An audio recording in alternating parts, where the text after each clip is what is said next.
Good evening. आप देख रहे हैं प्रोग्राम व्यूज मेकर्स और मैं हूं सलमा कौसर। नाजरीन, सेनेट इलेक्शन में 13 दिन बाकी हैं। इन्हें शफाफ बनाने के लिए अब भी जोरों शोर से काम जारी है। इसी सिलसिले में इलेक्शन कमीशन ने यह फैसला किया है कि हर उम्मीदवार को लिख कर देना होगा कि वो किसी भी किस्म की करप्ट प्रैक्टिस और आइन की खिलाफवर्जी में मुलविस नहीं होगा। क्या ये बयान हल्फी इंतखाबी अमल को शफाफ बनाने में मददगार साबित हो पाएगा? इसके बाद बात करेंगे रूठे हुओं को मनाने की। नून लीग और पीटीआई के 8 अरकान बागी हो गए।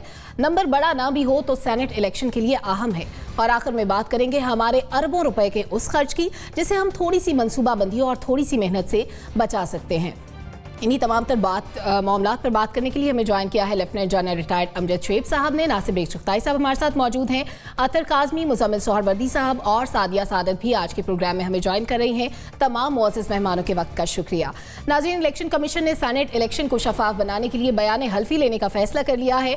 ये बयान हल्फी में उम्मीदवार टिकट पर पैसे ना लेने की यकीन दहानी कराएगा। उम्मीदवार अगर पार्टी को टिकट के लिए कोई रकम देगा तो उससे भी इलेक्शन कमीशन को आगाह करेगा। हर उम्मीदवार करप्ट प्रैक्टिस, आइन और कानून की खिलाफवर्जी ना करने का बयान हल्फी जमा कराएगा। हमारा सवाल ये है कि क्या इससे इंतखाबी अमल शफाफ हो पाएगा? नासिर बेग चुगताई साहब।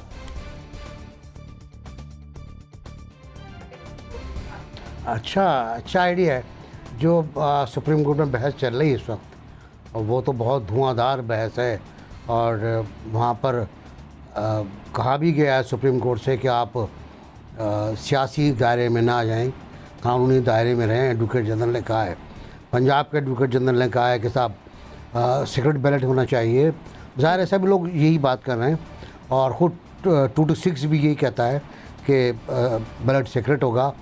बहुत से लोग अब आज की जो मैं कुछ प्रोग्राम में गया हूँ वहाँ से बहुत से लोगों ने अपना मौक़ा बदला है और वो इस पर वापस आए कि आइन तो यही कहता है कि बैलेट सीक्रेट होगा, वरना आपको लिस्ट सिस्टम पर जाना होगा।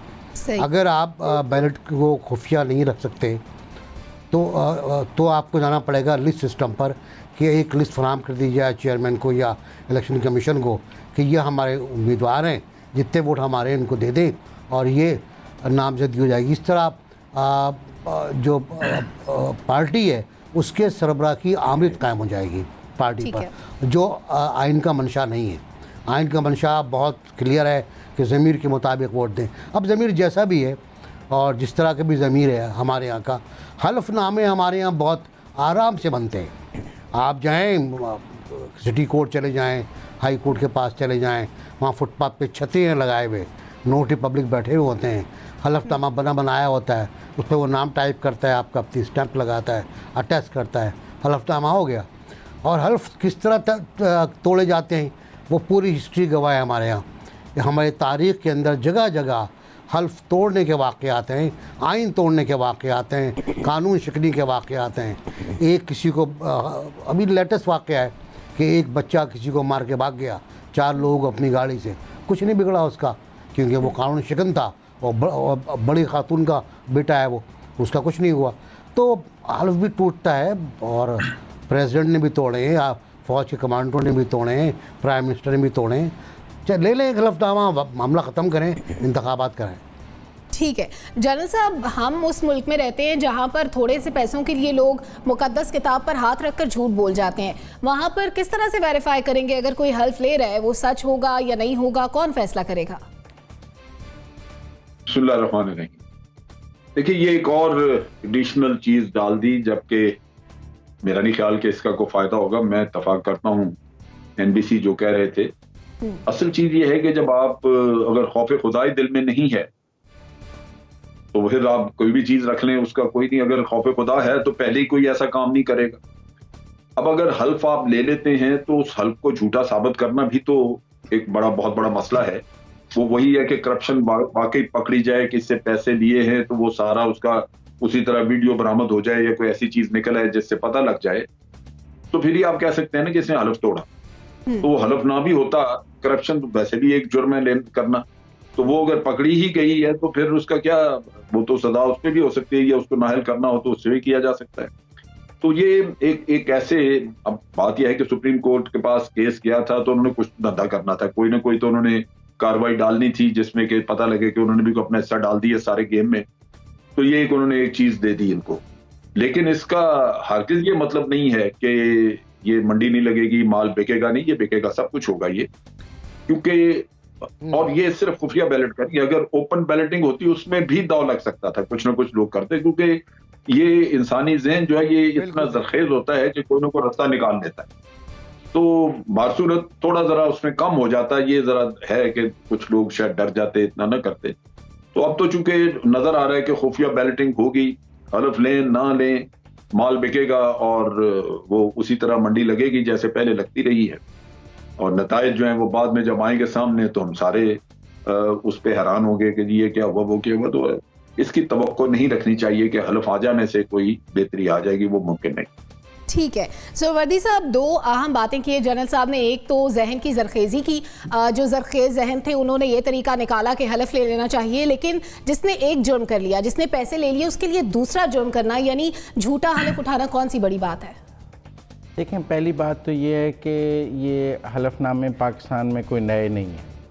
हमने 2018 के इलेक्शंस में भी देखा कि जब जो नॉमिनेशन फॉर्म्स को जब इलेक्शन एक्ट के तहत पार्लियामेंट ने रीमॉडिफाई और सिंपल किया तो चीफ जस्टिस साहब ने उसके साथ एक नया जो एडिशन हलफ ऐड कर दिया कि नहीं ये तफसीलात भी फराहम की जाएँ। हालांकि तब भी ये राय मौजूद थी कि जब पार्लियामेंट ने कानून साजी करके नॉमिनेशन फॉर्म को रीशेप कर लिया है तो जुडिशरी को उसमें मुदाखलत नहीं करनी चाहिए और अपनी अपनी डोमेन में रह के इदारों को काम करना चाहिए।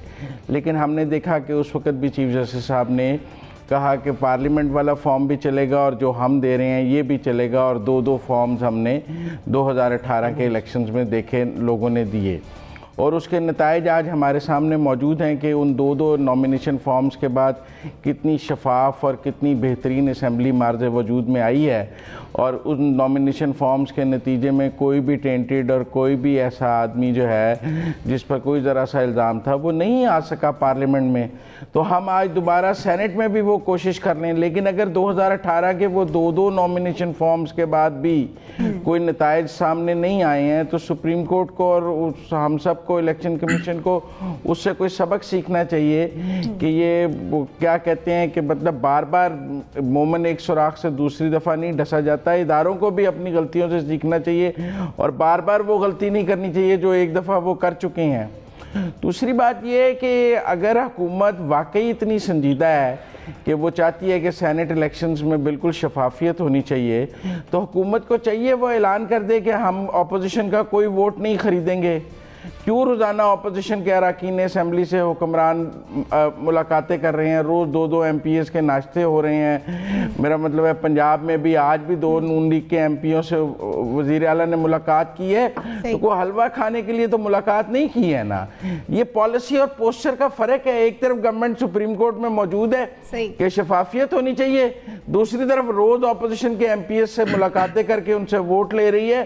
तो इस पर हम क्या कह सकते हैं? अब पहले तो आप अब हुकूमत को कहें कि वो ही हलफ दे दे कि वो अपोजिशन का कोई वोट नहीं खरीदेगी। हुकूमती ताकत और हुकूमती मराहत के ज़रिए, फंड्स के ज़रिए, हुकूमती ताकत के ज़रिए अपोजिशन का कोई वोट नहीं खरीदेगी। लिहाजा अगर हुकूमत ने रोज़ाना अपोजिशन के 2 वोटर्स के साथ नाश्ते करने हैं तो फिर उसके बाद हम मज़ीद क्या बात करें? ठीक है। सादिया, जो इलेक्शन की शफाफियत का मेयार सेट किया गया है, क्या इस तरीके से इंतखाबी अमल शफाफ हो पाएगा? बिस्मिल्लाहिर्रहमानिर्रहीम। आई थिंक ये जो इन्होंने एक नया जो हलफ बर्दारी का एक किया है, ये एक another it's an I wash. और हमारी सिचुएशन जो अभी है वो ये है कि लोगों को ये हॉर्स ट्रेडिंग वाकई बंद करनी चाहिए। ये एक अच्छा अमल है लेकिन उनका तरीक़ाकार आई थिंक गलत है। इनको प्रॉपर्ली आइन के अंदर ये तरमीम करनी चाहिए, और ये अभी बिल्कुल सेनेट इलेक्शन सर पे हैं और इनको अचानक से ये चीज़ें याद आ गई कि ये चीज़ें हम लोगों ने तब्दीली करनी है। इस तरीके से जिस तरीके से ये लोग काम कर रहे हैं कि जैसे कि अभी इन साहब ने भी फरमाया कि हम लोगों की जैसे वाकई अपोजिशन से अगर ये लोग मिल के बात कर रहे हैं तो फिर ये सब चीज़ें जो उनका एक्शन है और जो उनके जो वर्ड्स हैं वो उनसे इख्तिलाफ़ करते हैं। तो ये है कि बहुत ज़रूरी कि इस वक्त हम लोगों को ये देखना चाहिए कि जो एक प्रॉपर जो एक चैनल है जिसके आइन ये बिल्कुल होना चाहिए, लेकिन आई थिंक हर जगह पे दुनिया में फ़िलहाल सीक्रेट बैलेटिंग ही है और हमारे मुल्क में भी सीक्रेट बैलेटिंग होती रही है। तो और अगर अब ये चाह रहे हैं कि जी करें, हल्फ हमारे यहाँ किस तरीके से होते हैं, आप कुछ भी चेंज कर लें, एक एक केस के ऊपर 2-2, 3-3 हल्फ बन जाते हैं। और हलफ बर्दारी कोई ये नहीं है कि ये बंदे की ज़मीर की बात है। अगर क्या पता है कि लोग हलफ बर्दारी कर लेंगे और उसके बाद उनका जो मौक़िफ़ है वो बदल जाएगा, तो आप इसकी क्या गारंटी देंगे? जब तक कि आप लॉ नहीं बनाएंगे कि जो शख्स पकड़ा जाता है और उसको सख्त से सख्त सज़ा दी जाएगी या उसको फॉर लाइफ उसको बैन कर दिया जाए, इस तरह के जब तक हम लॉज नहीं बनाएंगे तब तक ये जो हॉर्स ट्रेडिंग वाला इशू है ये चलता रहेगा। क्योंकि अगर कोई शख्स पकड़ा जाता है हॉर्स ट्रेडिंग करते वक्त, तो उस टाइम पे इम्प्लीमेंट करने की ज़रूरत है कि उस ऐसे लॉज बनाए जाएं। क्योंकि पाकिस्तान में अभी जो है वो रूल ऑफ लॉ का जो अगर हम देखते हैं तो बहुत बड़ा फुकदान हमें नज़र आता है। ठीक है, फुकदान नज़र आता है, तो इस तरह से ये अमल आगे नहीं बढ़ पाएगा। और आपका कहना है कि दुनिया में हर जगह सीक्रेट बैलेट है। अतर हम बात कर रहे हैं बयान हल्फी की, तो हमारे यहाँ लोग शादियाँ तक छुपा जाते हैं, बीवी छुपा लेते हैं। हम एक्सपेक्ट कर रहे हैं कि वो अपने पेपर्स में ये बता देंगे कि उन्होंने करप्शन की है। देखें, ये जो सारी बहस है ना, ये इंतहाई काबिल अफसोस है। मुझे तो शर्म आ रही है कि हमारा मुआशरा किस पस्ती का शिकार हो चुका है। हमारी पार्लियामेंट मुकद्दस अवान के अंदर वोटिंग होनी और पूरी कौम अजियत में फंसी हुई है कि ये जो मुकद्दस अवान में मुकद्दस जमहूरियत वाले मुकद्दस अराकीन बैठे हुए, ये लोग अपने वोट बेच देंगे, इनको कैसे रोका जाए? इससे आप हमारे मुआशरे की पस्ती का अंदाजा लगाएं कि ये लोग हैं, ये हमारे किस्मत का फैसला करेंगे। ये वो मुकद्दस जमहूरियत है जिसके बारे में हम बात करते हैं, जिसको वोट बेचने के लिए पूरी कौम इस वक्त जो है वो परेशान है, अजियत में फंसी हुई है कि इनको किस तरह रोका जाए। बयान हल्फी से क्या होगा? ये तो लाइसेंस है। ये वो लोग हैं, जिस तरह पहले भी जिक्र हुआ, ये कुरान के ऊपर हाथ रख के झूठ बोल देते हैं। बयान हल्फी से क्या होगा? हमारी अदालतों के बाहर अभी जिक्र हुआ कि वहां पे बयान हल्फी मिल जाते हैं। हमारी अदालतों के बाहर आपको गवाह भी मिल जाते हैं, प्रोफेशनल गवाह। तो ये पूरा मुआशरा जो है, ये हमारे मुआशरे का इस वक्त आईना हमें नजर आ रहा है, जो हमारी हकीकत है। हमें अच्छा लगे या बुरा लगे, हमारा मुआशरा इस वक्त इतनी पस्ती का शिकार है कि वो लोग जिनको हमने इज्जत दी, जिनको वोट दे के इन मुकद्दस ऐवानों में भेजा, वो लोग अपने वोट बेचते हैं और हम कुछ नहीं कर सकते। और अदालतों में बहस हो रही है, टीवी पे बहस हो रही है, सब लोग ये कोशिश कर रहे हैं कि किस तरह इस अमल को शफाफ बनाया जाए। अब ये इस किसी भी बयान हल्फी से किसी से कुछ नहीं होगा। ये हमारे मुआशरे की रिप्रेजेंटेशन है जो हमें नजर आ रही है। हम जो मर्जी करते रहे, इन्होंने अपने वोट बेचने हैं, इन्होंने कोई ना कोई करप्शन का तरीका निकाल लेना है। दूसरी बात यह है कि जो लोग वोट देते हैं, जो वोट बेचते हैं, उनकी तो बात होती है, लेकिन जो लोग वोट खरीदते हैं, जिन पार्टियों के सदूर, जिन पार्टियों के रहनुमा अपनी पार्टियों के टिकट्स बेचते हैं, उनके हवाले से क्या कार्रवाई हुई? जो 2 मुंतखब हुए थे सेनेटर केपी के से पीपल्स पार्टी के, उनके हवाले से क्या कार्रवाई हुई? तो ये सब जुबानी जमा खर्च है, इससे कोई फर्क नहीं पड़ेगा। लेकिन इंतहाई शर्म का मुकाम है हमारे लिए कि सेनेट का इलेक्शन है और हम इस चीज में परेशान है कि हमारे जो मुंतखब नुमाइंदे हैं वो अपना वोट बेचेंगे या नहीं बेचेंगे। ठीक है, एनबीसी आप कुछ कहना चाह रहे हैं? साहब, मैं आपकी जानिब आती हूँ। मैं सिर्फ ये कह रहा था, मैं कह रहा था कि जो मैंने ये कहा है कि बयान हल्फी होना चाहिए, वो लेसर ईविल है। सुप्रीम कोर्ट को रास्ता देने के लिए रेफरेंस पे फैसला देने का, वरना सुप्रीम कोर्ट, वकील और एडवोकेट जनरल, अटॉर्नी जनरल फंस चुके हैं, अपनी आर्गूमेंट में फंस गए हैं और वो बहुत दूर चले गए असल रेफरेंस के कंटेंट से। अब असल रेफरेंस के कंटेंट पे वापस आने के लिए अगर हलफनामा आपको देना है तो दे दें, अमल कोई नहीं होगा। अमल तो 50 साल तक नहीं होगा किसी भी चीज़ के ऊपर।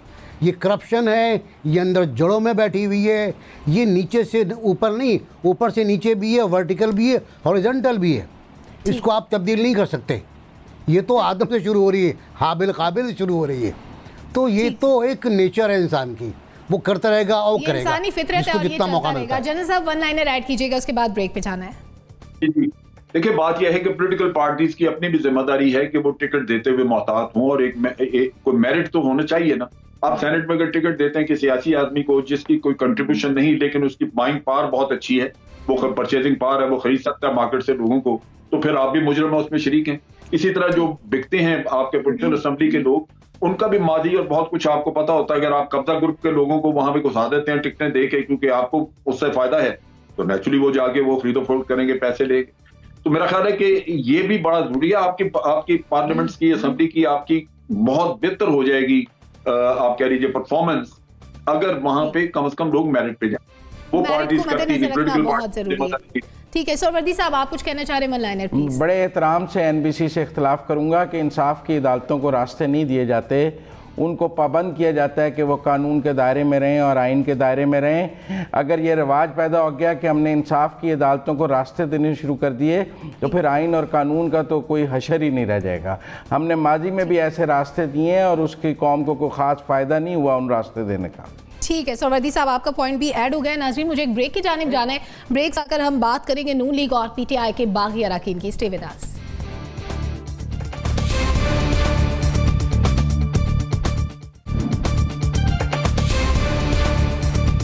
Welcome back.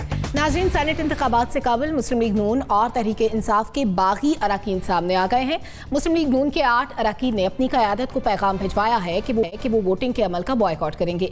दूसरी जानिब पीटीआई के भी इतने ही अरकान ने अपनी क़यादत को सख्त पैगाम भिजवा दिया है कि उन्हें मुसलसल नज़रअंदाज किया गया, इसलिए वो इंतखाबी अमल का हिस्सा नहीं बनेंगे। हमारा सवाल ये है कि क्या दोनों जमातें अपने अरकान को मनाने में कामयाब हो जाएंगी? जनरल साहब, आपको क्या लगता है? देखिए, जहां तक हुकूमत का ताल्लुक है वो थोड़ा बहुत कामयाब हो सकती है, इसलिए कि हुकूमत के पास वसाइल होते हैं, उनके मुतालबात होंगे, उनको इग्नोर किया गया है, किसी को कोई मशीर बना दें, किसी को किसी न किसी तरह को प्रोमिनेंट जगह पे बिठा दें, या ये कि अगर उनके इलाके में कोई डेवलपमेंट वर्क वगैरह है तो उसका वादा करने, ये गवर्नमेंट के लिए तो पॉसिबिलिटी होती है। हो सकता है सबको ना मना सकें, लेकिन उसमें से अगर 2, 4, 5 भी मना ले तो वो कुछ न कुछ इनकी पेशरफ्त हो सकती है। ऑपोजिशन के लिए मुश्किल हो जाता है, क्योंकि ऑपोजिशन के लोग जब इस तरह की हरकत करते हैं तो उनकी भी नजरें हुकूमत की तरफ होती हैं कि उनसे कुछ मिले, लिहाजा हुकूमतें उनको भी कुछ न कुछ दे देती हैं। तो जो हिस्ट्री है उसमें जो कुछ होता रहा है हमारे मुल्क में सियासत में, उसमें तो यही लगता है कि ऑपोजिशन के लिए शायद मुश्किल हो अपने सारे लोगों को मनाना, शायद एक आध को मान जाए, लेकिन हुकूमत वाले वो लाजमन उन 8 में से ज्यादातर लोगों को किसी न किसी तरह राजी कर लेंगे। बुज़दार साहब लगे हुए हैं तो वो पॉसिबल हो सकता है कि वो इस तरह का काम कर लें। तो ये प्रॉब्लम हमारे है अनफॉर्चुनेटली के इस वक्त के ऊपर उनको जो मुतमईन नहीं लोग अपने हुकूमत से या अपनी पार्टी से वो भी पर निकाल के आ जाते हैं, क्योंकि उनको पता है कि यही वक्त है निचोड़ने का, इस वक्त जो कुछ निकाला जा सकता है निकाल लें। और दूसरी तरफ हुकूमत होती है, वो भी इस चीज के लिए उनके पास वसाइल हैं, वो कर सकते हैं। तो मेरा तो तज्जिया यही है कि ऑपोजिशन के लोग शायद इतने ना हो सकें, उनको मनाना मुश्किल हो ऑपोजिशन के लिए, लेकिन हुकूमत वाले कुछ ना कुछ कर लें। ठीक है नासिर बिग चगताई साहब, 8 लोग इतना ज़्यादा नंबर नहीं है, लेकिन सेनेट इलेक्शन के लिए इसलिए इंपॉर्टेंट है कि वहाँ पर एक एक वोट भी मैटर करता है, क्योंकि अगर हुक्मरान इत्तेहाद को देखें, पीडीएम को देखें, तो बड़ा थोड़ा सा 1-2 सीटों का मार्जिन ही होगा इन दोनों के दरमियान में। आपको क्या लगता है कि पॉलिटिकल पार्टीज अब अपनी तिजोरियों के मुंह खोलेंगी इन लोगों को मनाने के लिए? है खुल गए होंगे, मुझे और आपको नहीं पता, आप मुझे तो मिलेगा भी नहीं। लेकिन जनरल साहब ने बिल्कुल सही कहा कि हुकूमत के पास ज़्यादा मौका होता है पैसों के अलावा और मराहत का भी, परमिट हैं, मुशावरत में हैं, कंस्ट्रक्टिव बॉडीज़ में हैं, किसी जगह पर सीईओ बना दिया, कहीं एमडी लगा दिया, हैस्को वैस्को में डाल दिया।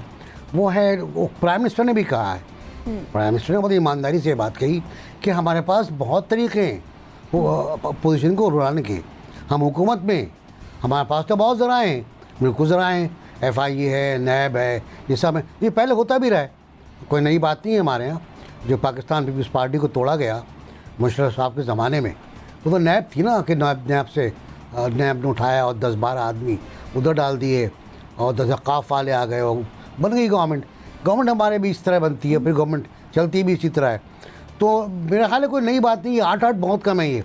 मैं आपको बताऊं कराची की सूरत हाल में जो इंतखाबात हुए हैं, जहाँ बहुत कम वोट मिले पीटीआई को 400% कम वोट मिले हैं उस हल्के से जहाँ से उसने 16,000 वोट लिए थे, उसको 4,000 कुछ वोट मिले हैं वहाँ से।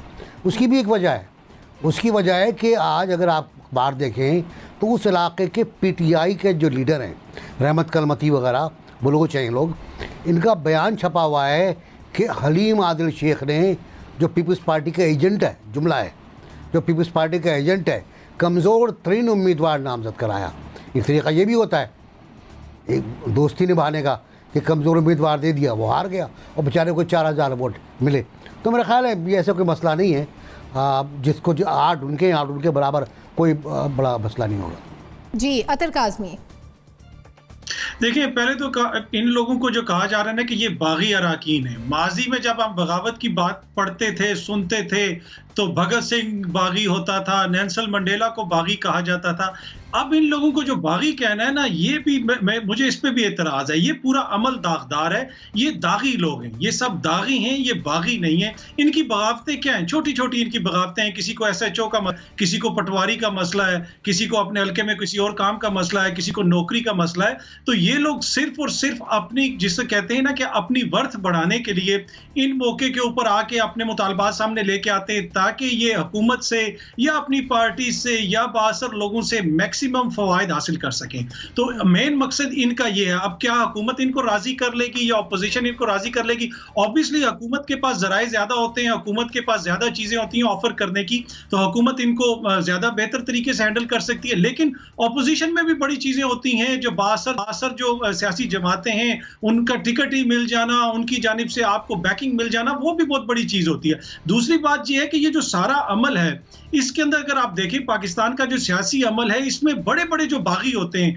बड़े बड़े जो सेनेटर्स होते हैं, बड़े बड़े जो बगावत की बातें करते हैं, उनके जब कागजात नामजदगी मुस्तरद होते हैं तो पता चलता है कि उनके बच्चे पंजाब के गेस्ट हाउस के अंदर फ्री रहते रहे, उन्होंने बिल ही नहीं दिया। तो इनकी बगावत इस लेवल की होती है, जिस तरह मैंने पहले भी कहा, पटवारी या किसी सरकारी गेस्ट हाउस में फ्री रहना, तो मुख्तलिफ इनके दर्जे हैं इनकी बगावतों के। तो मुझे नहीं लगता कि इससे अपोजिशन को या हुकूमत को कोई ज्यादा फर्क पड़ेगा, इसलिए कि ये कोई प्रिंसिपल्ड लोग तो है नहीं है कि कोई इनका प्रिंसिपल एक स्टांस है उसके ऊपर ये खड़े हो गए कि अब हम इससे हटेंगे नहीं। ये सारी मफाद की गेम है और हुकूमत भी संभाल लेगी और अपोजिशन भी संभाल लेगी। ठीक है सरवर्दी साहब, जैसे भी अतर ने कहा कि इन लोगों की छोटी छोटी सी खुशियां, ये बस कहते हैं कि हमारी कोई बात नहीं सुनता, हमें तरक्याती फंड्स नहीं मिलते। अगर इनकी ये छोटी छोटी ख्वाहिशें पूरी हो जाएं तो ये मान जाएंगे, लेकिन धमकी बड़ी खतरनाक देते हैं ये लोग, क्योंकि अब ओपन बैलेट होने जा रहा है तो वो कहते हैं कि हम इलेक्शन में वोट नहीं देंगे। इनका मनाना या मानना कितना इंपॉर्टेंट है? आप देखें, पहली बात तो ये है कि ये पूरे मुल्क में एक जैसी सूरत हाल नहीं है तहरीक इंसाफ के लिए। मैं समझता हूँ जो उनके सिंध के अरकान हैं वो शायद उनको ना मान सकें, क्योंकि वहाँ मनाने की जो पोजीशन है वो पीपल्स पार्टी के पास है। और जरदारी साहब ने पिछले सेनेट इलेक्शंस में भी बहुत मोजे और कमाल दिखाए थे, सिंध में भी और KP में भी। और मेरा ख्याल है कि सिंध के अंदर जो आज प्राइम मिनिस्टर ने अपने उन अरकान सूबाई असम्बली से खिताब भी किया है, उन्हें एतमाद में लेने की कोशिश की है, लेकिन फिर भी मैं समझता हूं कि ये कोशिशें काम नहीं होंगी, क्योंकि वहाँ ग्राउंड पे पीपल्स पार्टी मौजूद है और पीपल्स पार्टी का पलड़ा हमें सिंध में भारी नज़र आएगा, वहाँ तहरीक इंसाफ को नुकसान होगा। इसी तरह बलूचिस्तान की सूरत हाल भी डिफरेंट है, वहाँ तहरीक इंसाफ मैटर नहीं कर रही और बाप पार्टी का बिल्कुल है। KP की सूरत हाल भी डिफरेंट है, वहाँ सेनेट इलेक्शंस के और सूरत हाल है, वहाँ भी टिकटों की जो सूरत हाल है, अभी आतिफ वगैरह को मनाया है प्राइम मिनिस्टर ने, लेकिन अभी भी वहाँ से कोई ठीक खबरें नहीं आ रही। ये जो तोड़ने और मनाने की बात है, ये पंजाब सेंट्रिक है ज़्यादा। हमने खुरम लगारी एक MPA का बयान सुना कि मैं वोट नहीं डालूंगा, फिर अगले दिन वो चीफ मिनिस्टर पंजाब के पास बैठे हुए थे और वो कह रहे थे मुझे पार्टी की आदत पर भी एतमाद है और सब कुछ है, और वो मान गए थे।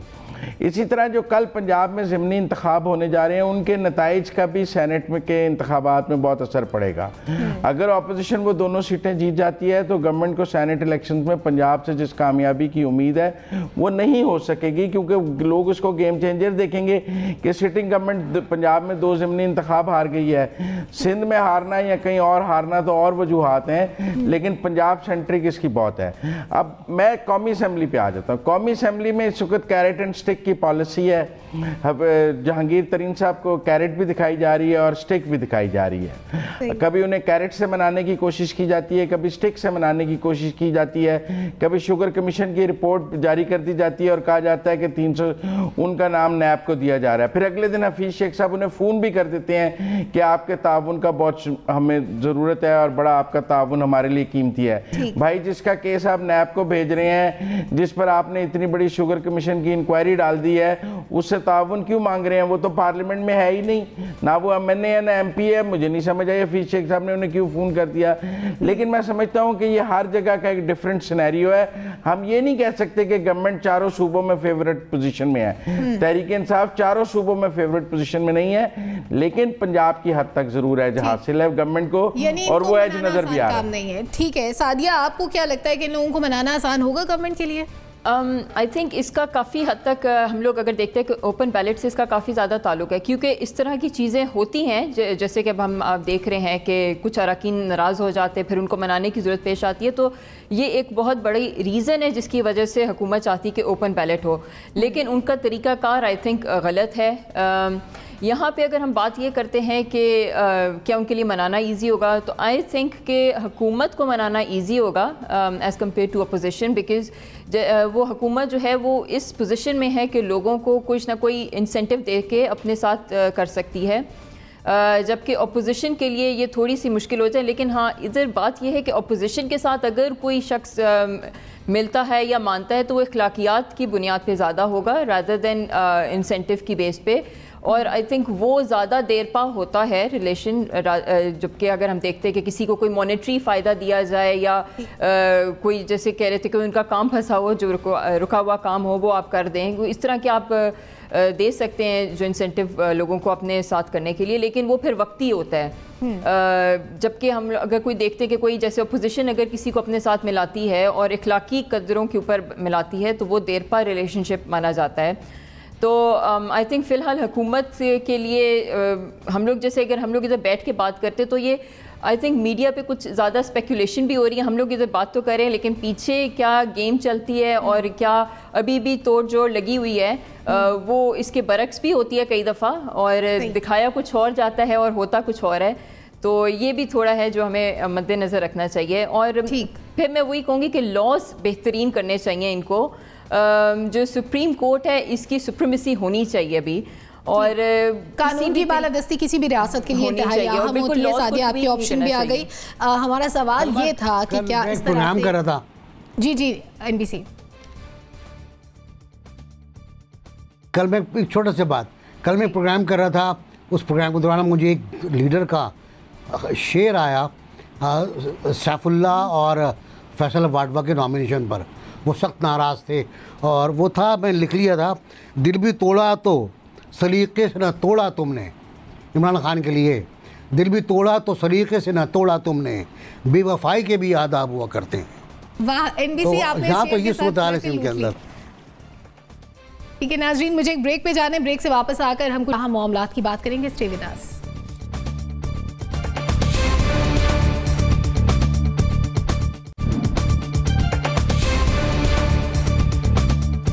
वेलकम बैक नाज़रीन। शेख और नोश के दरामदी बिल में 50 से ज़ायद फीसद का इजाफा हो गया है। रवां साल के 7 माह में 755 अरब रुपए की खाने पीने की अशिया दरामद की गई हैं। इसी वजह से तिजारती खसारे में भी तवक्को से ज़्यादा इजाफा हुआ। खाने पीने के दरामदी बिल में इजाफा मुल्क की पैदावार में किल्लत का वाज़ेह इशारा है। हम अपने तजियाकारों से जानना चाहते हैं कि शेख और नोश के दरामदी बिल में 52% इजाफा, इस मामले पर किस तरह काबू पाया जा सकता है।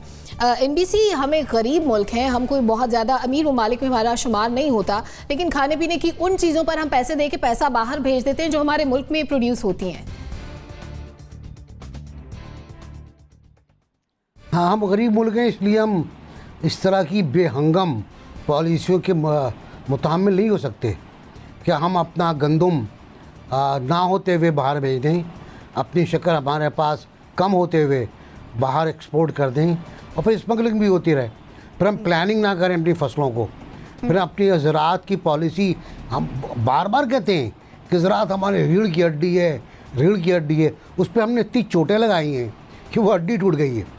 गंदम का काश्तकार हो वो बददिल है, कपास का काश्तकार तो मतलब वो तो कहता है कि मैं कपास काश्त ही नहीं करूँगा, उसको आपने सपोर्ट प्राइस तक नहीं दिए।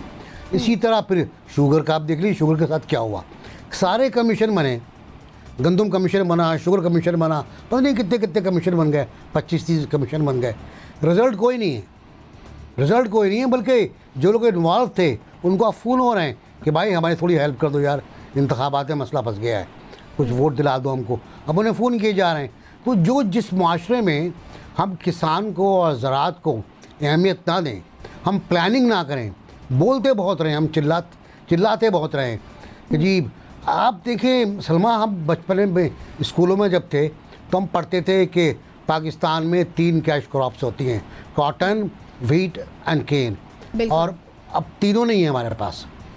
हम शक्कर भी इंपोर्ट कर रहे हैं, हम दालें इंपोर्ट कर रहे हैं, हम घी इंपोर्ट कर रहे हैं, पाम ऑयल इंपोर्ट कर रहे हैं, गंदम इंपोर्ट कर रहे हैं। यानी अब हमारे पास कुछ भी नहीं है हमारा अपना। हम जो कुछ भी रहा, अगर उज़्बेकिस्तान से गंदम आ रहा है, ख़राब गंदम, बेकार गंदम, हम वो खाने में मजबूर हैं। तो हम तो बड़े बेबस हैं भाई। ठीक है जनरल साहब, जो चीज़ें पाकिस्तान में मौजूद हैं, गंदम हो जाए, चीनी हो जाए, दीगर जो खाने पीने की अशिया, ड्राई फ्रूट्स हैं, उनके लिए भी हम पैसे दे के बाहर से मंगवाते हैं। ऐसी नौबत क्यों आती है? देखिए, मुझे तो लगता यही है कि इसमें प्लानिंग की कमी है और मिसमैनेजमेंट, इस पे बहुत सारा गौर नहीं किया गया। एक गंदम और चीनी वाला मसला तो सामने आया, वो तो हम सब बात करते हैं कि ये ऐसे हुआ है और गवर्नमेंट को बाहर से गंदम मंगानी पड़ी इमरजेंसी के तौर पे। नेचुरली वो गलती की या जो कुछ भी किया, पहले आप अपने मुल्क में लोगों को भूखा नहीं रख सकते, सो इंपोर्ट करनी पड़ गई। लेकिन इसके अलावा बहुत कुछ है। अगर आप दुकान पे, फ्रूट की दुकान पे चले जाएं तो आपको न्यूजीलैंड के सेब मिलते हैं। अगर आप ड्राई फ्रूट की दुकान पे चले जाएं तो अमेरिका का बादाम आपको मिल रहा है। ये भी छोड़ दें, डॉग फूड आपको मिलता है इन दुकानों के ऊपर, बाहर का इंपोर्टेड लिफाफों में बंद। अब ये कौन करे कि ये, जब तक आप इन चीजों पे तवज्जो नहीं देंगे कि ये एक लिस्ट पकड़े सारी जो कि इंपोर्ट हो रही हैं चीजें, उन पे आप देखें और एक एक आइटम जो मुल्क के लिए इतना जरूरी नहीं है उसको क्यों आप मंगवा रहे हैं, बड़ा कीमती आपका फॉरेन एक्सचेंज उस पर जा रहा है। तो मुश्किल यही है कि इन चीजों के ऊपर कोई खास तवज्जो नहीं। नतीजा ये कि जब ये बेलगाम किस्म का काम चलता है तो ताजर ने तो मुनाफाखोरी करनी है, उसने तो कमाना है। वो तो जो बाहर से मंगाएगा चीज उसको 6 गुना कीमत पे यहाँ बेच लेगा, क्योंकि किसी के पास पैसे मौजूद हैं, खरीदो फरोख्त की उसकी अपनी इस्ताद भी है ऐसी, वरना तो मंगाए कोई ना। तो जेबों में जो पैसा है, जो इल गॉटन मनी है लोगों के, वो भी खर्च हो रहा है। तो बदकिस्मती यही है कि इस पे मेहनत नहीं की गई। आप सोचिए कि पाकिस्तान जैसे मुल्क में डॉग फूड अगर मिल रहा है दुकानों के ऊपर, वो बंद अमेरिका का बना हुआ, तो इससे ज्यादा और जिल्लत क्या हो सकती है। ठीक है। सो वर्दी साहब, हम अपने मुल्क में जो चीज़ें मौजूद हैं उनको भी बाहर से मंगवाते हैं, कैसे इस मामले पर काबू पाएं? मैं समझता हूँ कि रोज़ हमें बताया तो जाता है कि करंट अकाउंट डेफिसिट सरप्लस हो गया है, और अगर करंट अकाउंट डेफिसिट सरप्लस हो गया है तो फिर ये दरामदी चीज़ों में 52% इजाफा क्या हो गया है, ये कैसे मुमकिन है? और अगर इनमें 52% इजाफा हुआ है तो इसका मतलब है कि अभी मज़ीद मेहनत की ज़रूरत है। ठीक है, गवर्नमेंट का ये जो करंट अकाउंट डेफिसिट को सरप्लस करना है, ये एक बहुत पॉजिटिव काम है और हमें अपना फॉरेन रिज़र्व का एक एक डॉलर, एक एक पाउंड बचाना चाहिए। और जैसे जनरल साहब ने कहा, डॉग फूड और दूध और चीज़ जो न्यूजीलैंड का, और ये चीज़ें मैं समझता हूँ इनकी बैन पर भी पाबंदी लगानी चाहिए ताकि लोकल मार्केट ग्रो कर सके। जब हम इम्पोर्टेड चीज़ें मार्केट में फेंक देते हैं तो फिर लोकल मार्केट चूंकि उनका मुकाबला नहीं कर सकती, और अमीर लोग और जिनकी बाइंग पावर है वो इंपोर्टेड चीज़ों की तरफ अट्रैक्ट होते हैं, तो फिर लोकल मार्केट जो है वो बहुत नीचे रह जाती है। तो मैं समझता हूँ कि लोकल मार्केट को ग्रो करने के लिए पहले इन सब चीज़ों की इंपोर्ट बंद करेंगे तो लोग लोकल चीज़ों की तरफ जाएंगे। ठीक है, उनकी क्वालिटी और स्टैंडर्ड के लिए चेक्स भी लगाने पड़ेंगे, लेकिन मैं समझता हूं कि इंपोर्ट्स इन चीज़ों की बिल्कुल बंद करें। अभी तो हमने इस साल फिर गंदम इंपोर्ट कर ली है, ये सब तो पिछले साल की दास्तान सुना रहे थे, इस साल फिर गंदम इंपोर्ट कर रहे हैं। 34% कॉटन नीचे चली गई है। शुगर के चीनी वाले कह रहे हैं कि अगले साल चीनी और महंगी होगी। मुझे तो समझ नहीं आ रही, खुद प्राइम मिनिस्टर कह रहे हैं कि हमें दालें इंपोर्ट करनी पड़ती हैं, और अब अगर हम IMF के पास चले गए हैं और अगर रुपया मजीद डिवैल्यू हो गया तो मुझे तो अंदाजा ये सोच कर भी खौफ आने लगता है कि ये खाने पीने की चीजें, जो दालें और ये घी और ये चीजें बाहर से आती हैं, इनकी प्राइसेस कहाँ चली जाएंगी और आम आदमी क्या करेगा? इंपोर्ट पर पाबंदी लगानी होगी, उसके बाद मामलात बेहतर होंगे। साथ ही जब तक हम मेड इन पाकिस्तान को प्रमोट नहीं करेंगे, कैसे तरक्की करेंगे? ये बिल्कुल जैसे सोहवर्दी साहब ने भी फरमाया और जनरल साहब ने भी कहा, मैं उससे बिल्कुल एग्री करती हूँ कि हम लोगों को एक तो इंपोर्ट्स पे कर्ब करना पड़ेगा, और ये बहुत ही अनफॉर्चुनेट है कि हमें इस साल दोबारा से जो गंदम है और इस तरह की खुर्दनशी की चीज़ें वो हमें दोबारा से इंपोर्ट करनी पड़ रही हैं, और वो इसलिए ज़रूरी हो जाएंगी इसलिए क्योंकि पाकिस्तान में फिर सप्लाई और डिमांड का इशू हो जाएगा, और अगर उसको कर्ब ना किया गया तो फिर हम देखते हैं कि इन्फ्लेशन बहुत ज़्यादा बढ़ जाएगी जैसे पहले हुआ था। तो उसको, ताकि इन्फ्लेशन ना हो जाए डिमांड और सप्लाई की वजह से, तो हमें मज़ीद ये चीज़ें बाहर से मंगवानी पड़ेगी, और ये हमारे लिए बहुत लम्हा फ़िक्री है क्योंकि हम लोग ये खुद उगाते हैं और हम लोग ये चीज़ें इतनी सारी जो है वो बाहर भेज देते हैं और फिर स्मगल करके, इसीलिए हम लोग देखते हैं कि चीनी का बहरान पैदा हो गया, गंदम का बहरान पैदा हो गया। इसके ऊपर जो कमीशन बनाए गए थे उसके ऊपर भी कोई काम नहीं हुआ। और जैसे कि ये बता रहे थे कि डॉग फूड और इस तरह की जो गैर ज़रूरी अशिया हैं उनको हमें रोकना चाहिए, उनकी हमें इंपोर्ट के ऊपर पाबंदी लगानी चाहिए ताकि हम अपनी जो लोकल मार्केट है उसको ज़्यादा से ज़्यादा बढ़ाएं। अभी जिस तरीके से हम लोग अगर मेरे ख्याल में कर्व कर सकते हैं वो ये कि एक्सपोर्ट्स हमारी जो बैकबोन है वो वाकई एक्सपोर्ट्स है या फिर हम रेमिटेंस के ऊपर करते हैं। अगर रेमिटेंस की बात करते हैं तो उसमें भी हम देखते हैं कि रेमिटेंस पिछले महीने अगर हमारे 2.4 बिलियन था तो अब उसके अंदर भी हम थोड़ी सी कमी देखते हैं और आई होप कि ये ज़्यादा कमी ना हो क्योंकि ये हमारे मुल्क के लिए बहुत ही नुकसानदेह होगी क्योंकि हमारी दो ही बैकबोन्स है, या रेमिटेंसेस आती हैं या फिर एक्सपोर्ट होती हैं। एक्सपोर्ट में हम लोग देख नहीं रहे हैं कि कोई भी कुछ चीज़ें की जा रही हैं या बढ़ाई जा रही है एक्सपोर्ट्स को, तो दूसरा हमारे पास रेमिटेंसेस ही रह जाती हैं और ट्रेड डेफिसिट जो है वो भी हमारा बढ़ता जा रहा है। तो और दूसरे अगर हम लोग ये दूसरे मुल्कों के ऊपर सोचें कि जी हमारे लिए दूसरे ममालिक कुछ करेंगे या कुछ हमें रिबेट दे देंगे, कुछ डेट के ऊपर हमारी कमी कर देंगे, तो ये बिल्कुल पॉसिबल नहीं है क्योंकि हर मुल्क अपने इंटरेस्ट को देखता है। उनको कुछ नहीं लगता है कि दूसरा मुल्क में क्या हो रहा है। अगर IMF हमें कर्जा दे रहा है तो वो कितना सारा कर्जा हमसे हम लोग उसको इंटरेस्ट पे करते हैं और ठीक ठाक इंटरेस्ट पे करते हैं। और अभी जो हमारे रिकॉर्ड कर्ज़ों में इजाफा हुआ है जो पिछली सारी गवर्नमेंट्स के मेरे ख्याल में मुकाबले में अभी 40% हमारा अभी इन 2 सालों के अंदर कर्जा इजाफा हो गया है, तो हम लोगों को इतना ज़्यादा जो है वो वापस करना पड़ा है। तो यानी अगर कर्जों पर हमने काबू पाना है कि मजीद कर्ज ना लेने पड़े तो पहले इन मामलात और हमें एक्सपोर्ट्स जो है अपनी वो मुस्तहकम करनी चाहिए। ठीक, गैस का इशू हमारा बहुत बड़ा है, उसमें हमने देखना बहुत सारे इश्यूज हैं जिनको एड्रेस करने की जरूरत है। आपका पॉइंट आ गया सादिया। अतर जो हमारी दरामदात बढ़ती जा रही हैं उसके साथ साथ तिजारती खजाने में भी इजाफा होता जा रहा है, कैसे काबू पाया जा सकता है? देखिए, जहां तक पहले मैं बताता हूं हमारी बरामदात में इजाफा हुआ है। अगर मैं सिर्फ बरतानिया की मिसाल दूं, गुज़िश्ता 6 माह के दौरान कोरोना के बावजूद $1 अरब की पाकिस्तान ने बरामदात की हैं बरतानिया को, तो ट्रेड बढ़ा है, बरामदात हुई है। जहां तक ये ताल्लुक है कि हम बाहर से चीजें क्यों मंगवाते हैं, देखिए हम लोगों से चॉइस नहीं छीन सकते। अगर हम जमहूरी जहन रखते हैं तो हम लोगों से चॉइस नहीं छीन सकते। पाकिस्तान में हालत ये है कि अगर आपने सर दर्द की गोली भी लेनी हो तो आपको घर से हिदायत दे के भेजी जाती कि वो फलानी दुकान से लेना, वहां से असली मिलती है, बाकी कोई पता नहीं कि नकली आपको दे दे। जब आपकी मार्केट का कंट्रोल इस तरह हो, आपकी मार्केट की क्वालिटी कंट्रोल की ये हालत हो, तो फिर बाहर से लोग चीजें मंगवाएंगे। दूसरी बात ये कि कर्जों की बात है, पाकिस्तान में पहली दफा इस हुकूमत ने $20 अरब के कर्जे वापस किए। हाँ, डॉलर की कीमत बढ़ी है जिसकी वजह से, लेकिन पहले हमें जहनों को बदलना होगा। जब में इस तरह पॉसिबल नहीं है कि लोगों को रोका जा सके उनकी चॉइसेस से। नाजरीन, प्रोग्राम का वक्त खत्म हो गया है, इजाजत दीजिए, अल्लाह हाफिज।